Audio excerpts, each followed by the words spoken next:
Hello, and welcome to Termageddon Privacy News. This segment is presented by Termageddon.com. We're a privacy policy generator that has generated tens of thousands of privacy policies and looked at a lot of them in the meantime as well. Now, today we're going to be talking about the new regulations for the California Privacy Rights Act that were proposed by the California Privacy Protection Agency. I wanted to note that these are just proposed regulations, so they're not necessarily enacted until those regulations have been adopted. I also wanted to note that the information presented today is for informational purposes only and should not be considered legal advice. If you are looking for legal advice, I'd recommend speaking to an attorney in your area. So what changes have been made to the CPRA regulations by this proposal? So first of all, the CPRA's definition of sensitive personal information, there have been a couple examples that have been added. So sensitive personal information would include a social security, driver's license, state ID, or passport number.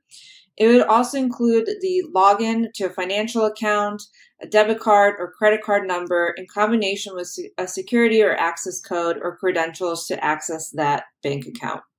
It would also include a consumer's precise geolocation, their racial or ethnic origin, their citizenship or immigration status, their religious or philosophical beliefs, or trade union membership. It would also include the contents of any mail, email, or text messages, unless those are directed directly to the business, the consumer's genetic data, the consumer's biometric information that is used solely to identify a consumer, any personal information concerning that consumer's health, sex life, or sexual orientation, and then any personal information of consumers less than 16 years of age. So these proposed changes to the regulation have just added different examples of what sensitive personal information is. Now, the proposed regulations also say that for mobile applications, you must post a privacy policy through the application's platform page or download page. And then you must also provide a privacy policy that is accessible within the application, such as through the application settings menu. Now, they have changed the privacy policy disclosure requirements a tiny bit, meaning that when you provide the categories of personal information that you collect, or the categories of third parties with whom that personal information was shared with, those categories must be described in a way that provides consumers with a meaningful understanding. So, great example, internet or electronic activity. It might be more useful to describe that as information relating to analytics or like information relating to how you use the website. That would provide the consumer with a more meaningful understanding of what information is actually being collected. Same thing with categories of third parties. For example, if your privacy policy states that you share personal information with partners, that's probably not a great way for consumers to understand who that information is being shared with, versus if you say advertising companies or email marketing companies, that probably gives the consumer more information as to who their information is being shared with. For consumer consent, there's a few changes here.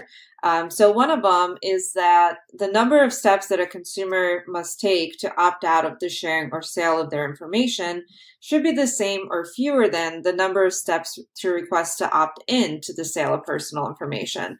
So you must not make opting out super difficult or cumbersome. Also, in different consent settings, you cannot make a yes button more prominent. So for example, it cannot be bigger than the no button, or the yes button can be in green and the no button is in black and kind of invisible. So those two choices must provide the same prominence.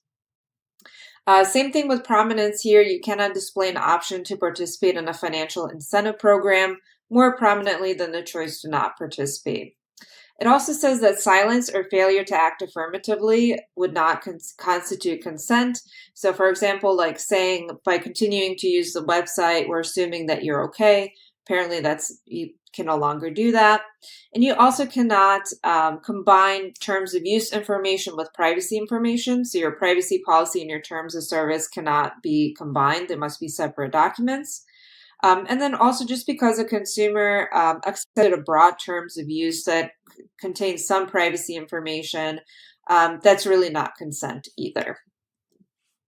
Now, for applicability, they do say that the California Privacy Protection Agency in the January of every odd numbered year will increase the monetary thresholds of who the CPRA applies to correspond with the Consumer Privacy Index.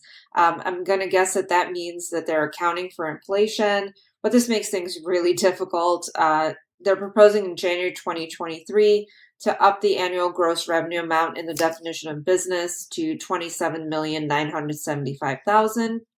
And then the administrative fines would be upped as well to account for inflation. Some additional requirements, it says that service providers and contractors must implement measures to ensure that any information subject to deletion requests remains deleted, de-identified, or aggregated. This basically increases the requirements to service providers and contractors who work for businesses that are subject to the Act. And then it also says that if a consumer request is denied, so for example, if somebody requested to delete their information and you denied that request, you must inform the consumer that they can complain to the California Privacy Protection Agency and the California Attorney General as well. Now, what's next? So next, the proposed regulations will be discussed. There's an open comment period. If they are adopted, they will become a new requirement that you need to comply with. It's interesting to see that, last time they issued regulations, they gave businesses like 8 weeks to comply, and then the regulations had to be pulled back. So I think it's kind of ambitious to say in January of next year that they will issue these new applicability guidelines and all of this other stuff. It'll be interesting to see when or if these are actually adopted and when they actually go into effect. So these are the new CPRA proposed regulations. Hopefully you found this helpful.